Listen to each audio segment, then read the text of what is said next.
नमस्कार। मेरा नाम डॉक्टर संजीव कौशल और जो मैं विषय पे बात करने वाला हूँ वो है कृषि अर्थशास्त्र, एग्रीकल्चर इकोनॉमिक्स। आप लोग सभी जो स्टूडेंट्स हैं पिछले सेमेस्टर यानी कि आपका जो थर्ड सेमेस्टर था उसमें आप लोगों ने agriculture finance and corporation topic पे पूरी जो अपनी पढ़ाई थी वो करी थी, जिसका आप लोगों के पेपर भी हुए। लेकिन कोरोना की वजह से कुछ परेशानियां आ गई और पढ़ाई हमारी क्लासरूम स्टडी हमारी बीच में ख़त्म हो गई। तो अब हम ऑनलाइन मेथड पे आप लोगों को पढ़ाने की कोशिश कर रहे हैं और इसमें ये हम लोगों का पहला प्रयास है। तो हम जो ये हम बात करेंगे वो करेंगे एग्रीकल्चर इकोनॉमिक्स के ऊपर, कृषि अर्थशास्त्र। और कृषि अर्थशास्त्र के अंदर ये जो वीडियो है ये स्पेशली फोर्थ सेमेस्टर के स्टूडेंट्स के लिए ही प्रिपेयर किया गया है। और जो फोर्थ सेमेस्टर के स्टूडेंट्स हैं उनका जो टॉपिक है वो है agriculture marketing, trade and price. Agriculture marketing, trade and price. तो हम लोगों का ये टॉपिक है agriculture marketing, trade and price. हो सकता है ब्लैक बोर्ड पे जो लिखा हुआ है वो आपको स्पष्ट नहीं दिख रहा होगा, लेकिन आप उसमें मत जाइएगा। मैं इसके स्पेशल नोट्स आपको जो फोर्थ सेमेस्टर का व्हाट्सएप ग्रुप बना हुआ है उसमें भी सेंड करता रहूँगा। लेकिन आप इसको अच्छे से देखें क्योंकि ये वीडियो यूट्यूब पे अपलोड किया जाएगा और इसके अंदर आपके जो भी कमेंट्स हैं, जो भी आपकी क्वेरीज हैं, वो कृपया करके पॉजिटिव वे में पूछने की कोशिश कीजिएगा। उसके अंदर कहीं भी नेगेटिव एस्पेक्ट ना आ रहा हो।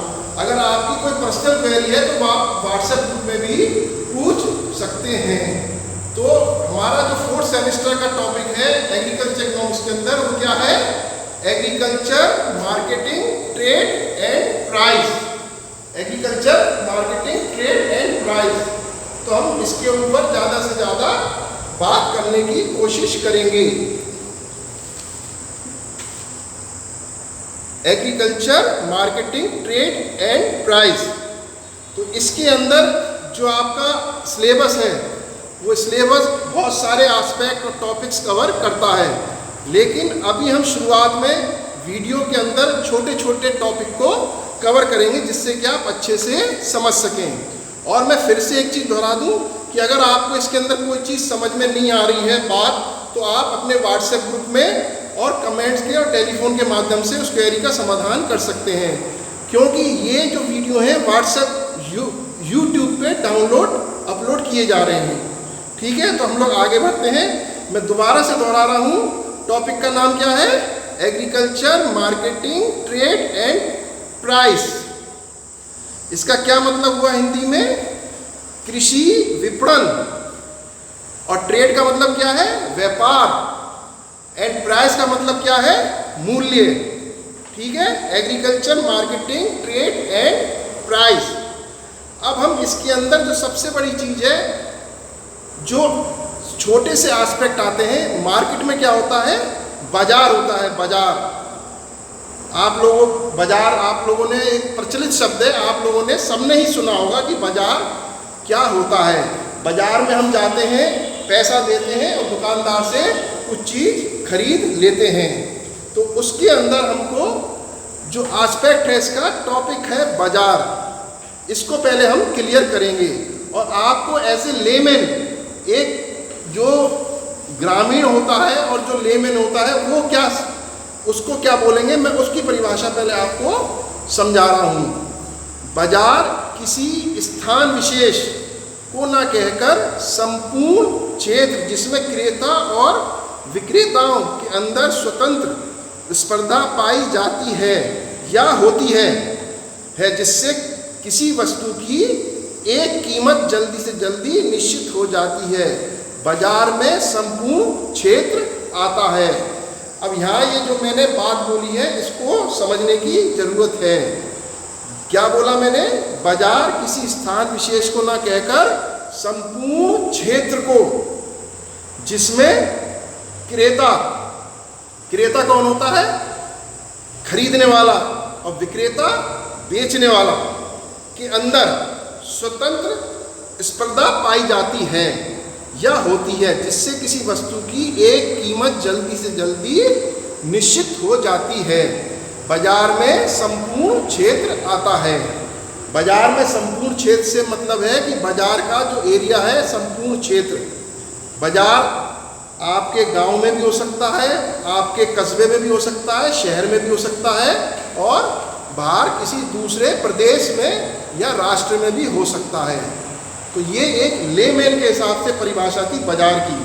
मैं इसको आगे इंग्लिश में भी ट्रांसलेट करके बता रहा हूँ आपको। Market is not a particular place but the whole region in which there is a pre-intercourse among the buyers and the sellers, so that the price of the particular commodity trace to be the same easily and quality। समझे आप? इसमें ये कह रहे हैं कि market is not a particular place, बाजार कोई एक सीमित क्षेत्र नहीं है, बट द होल रीजन, पूरा कंट्री, पूरा वर्ल्ड इसमें शामिल हो सकता है। In which there is a free intercourse among the buyers and the sellers, so that the price of the particular commodity tends to be the same easily and quality. तो बाजार को समझने के लिए हमको ये आसान सी परिभाषा मैंने आपको बताई, लेकिन इसके साथ ही मैं आपको मार्केटिंग का एक छोटा सा संक्षिप्त समझा रहा हूं, जिससे कि आपको समझ में आना चाहिए। मार्केटिंग मैंने अभी बताया था बाजार, मैं अभी इसको विस्तृत रूप से भी समझाऊंगा, लेकिन अभी संक्षिप्त समझा रहा हूं तो उसको आप समझिएगा। मार्केटिंग यानी कि विपणन, ये दो टर्मिनोलॉजी के शब्द हैं जो कि पूरे चैप्टर में चलेंगे, बाजार और मार्केटिंग। मार्केटिंग की बहुत ही आसान सी परिभाषा, कोई भी अगर आपसे पूछे कि भाई मार्केटिंग क्या होता है, तो आप उसको अपने संक्षिप्त शब्दों में समझा सकते हैं। कैसे? किसी वस्तु का उत्पादनकर्ता से उपभोक्ता तक पहुंचने की क्रिया को विपणन कहते हैं। सिंपल सा है, किसी वस्तु का उत्पादनकर्ता से उपभोक्ता तक पहुंचने की क्रिया को विपणन कहते हैं। यहाँ पे जो हम बात कर रहे हैं वो एग्रीकल्चर टर्म्स में कर रहे हैं, ना कि मैन्युफैक्चरिंग टर्म्स में। हमको ये चीज़ समझने की जरूरत है कि हम क्या पढ़ रहे हैं यहाँ पे, एग्रीकल्चर इकोनॉमिक्स। तो जो यहाँ किसी वस्तु का उत्पादनकर्ता से, उत्पादनकर्ता कौन हो गया यहाँ पे? फार्मर। और उपभोक्ता कौन हो गया? जो उसको कंज्यूम करेगा, उपभोक्ता तक पहुँचने की क्रिया को विपणन कहते हैं। इसी को आगे और एलोबरेट कर देते हैं, किसान जो भी उत्पाद करता है, समझ रहे हैं आप? और बता रहा हूं, किसान जो भी उत्पाद करता है, किसान से अंतिम उपभोक्ता तक पहुंचने की क्रिया को विपणन कहते हैं। किसान ने खेत में जो भी अपना उत्पाद किया, उसका खेत से लेके बाजार तक पहुंचने की जो पूरी सिस्टम है, उसको विपणन कहते हैं, मार्केटिंग। इसमें ये बात समझने की जरूरत है खासकर हमको। इसको अंग्रेजी में इस तरह बोल सकते हैं हम लोग, movement of a produce from farmers to its ultimate consumer is known as agriculture marketing. तो यहाँ पे आके मैंने आपको तो दो कॉन्सेप्ट थे, मार्केट एंड मार्केटिंग, ये क्लियर किया है सबसे पहले। अब हम डिटेल में जो स्टडी करेंगे वो इस टॉपिक को क्लियर करने के लिए करेंगे बाजार। बाजार का अर्थ, मेरे बोलने में और आपके सुनने में कहीं कठिनाई अगर होगी तो भी मैं इसके आपको जो नोट्स हैं वो प्रोवाइड करवाऊंगा, जिससे कि आप अच्छे से अपनी पढ़ाई कर सकें। लेकिन वीडियो के तहत आपको ये समझाने का प्रयास है, जो टर्मिनोलॉजी है वो क्लियर हो जाएगी। अब मैं बात कर रहा हूँ सिर्फ बाजार की, market. Meaning of market, market का मतलब क्या होता है? अगर हम अभी तक जो मैंने बात बताई थी वो एक सिंपल लेमैन वाली बात थी कि बाजार क्या होता है और मार्केटिंग क्या होता है। अब हम यहाँ बात कर रहे हैं सिर्फ बाजार के बारे में, कि जो हमारे सब्जेक्ट से रिलेटेड है, जो सब्जेक्ट की लैंग्वेज बोली जाएगी बाजार के संदर्भ में, वो है मीनिंग ऑफ मार्केटिंग। साधारण बोलचाल की भाषा में बाजार शब्द का प्रयोग किसी स्थान विशेष अथवा केंद्र से लगाया जाता है जहाँ पर किसी वस्तु या वस्तुओं के क्रेता तथा विक्रेता एकत्र होते हैं और वस्तुओं का सौदा या क्रय विक्रय करते हैं। ठीक है भाई, इसको दूसरे शब्दों में कैसे कहेंगे? दूसरे शब्दों में बाजार का अर्थ एक ऐसे स्थान अथवा भवन से लिया जाता है जहां वस्तुओं के क्रेता तथा विक्रेता एकत्रित होकर अपनी आवश्यकताओं की वस्तुओं का क्रय विक्रय करते हैं। समझे भाई? बाजार के संबंध में ये संकुचित दृष्टिकोण है। मैं इसको हर तरीके से एलुबरेट कर रहा हूं। मैंने अभी पहले बताया, अब 2 बार और बताया, अब तीसरी बार से और एलुबरेट कर रहा हूं इसे। अर्थशास्त्र में बाजार शब्द का अर्थ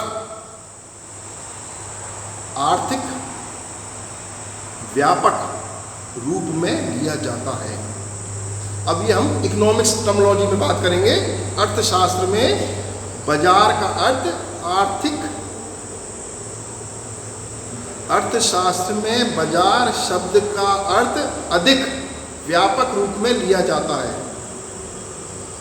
कैसे? अर्थशास्त्र की दृष्टि से यह जरूरी नहीं है कि बाजार कोई एक निश्चित भौगोलिक स्थान हो और क्रेता विक्रेता आवश्यक रूप से सौदा करने के लिए वहां उपस्थित हों।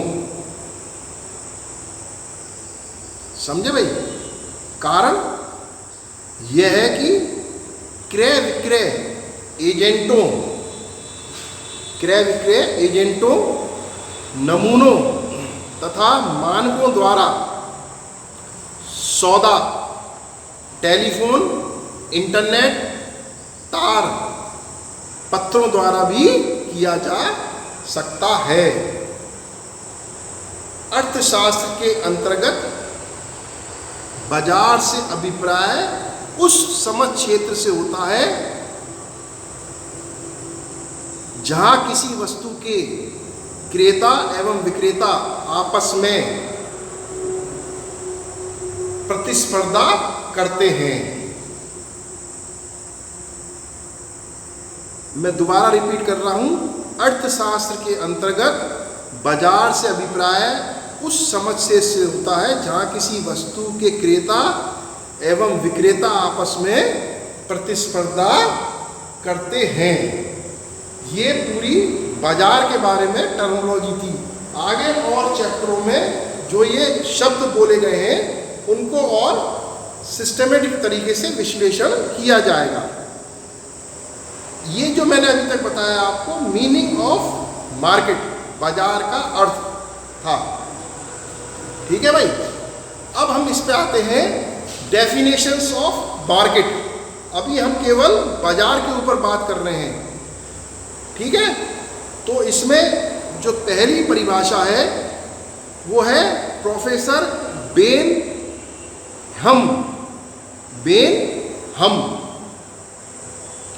बेनहम के अनुसार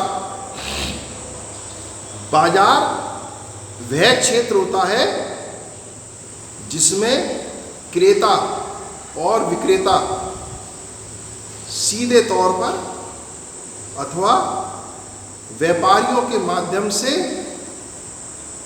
एक दूसरे के इतने निकट संपर्क में होते हैं कि बाजार के एक भाग में प्रचलित मूल्यों का प्रभाव दूसरे भागों में प्रचलित मूल्यों पर पड़ता रहता है। क्या कहा है प्रोफेसर बेनहम ने? बाजार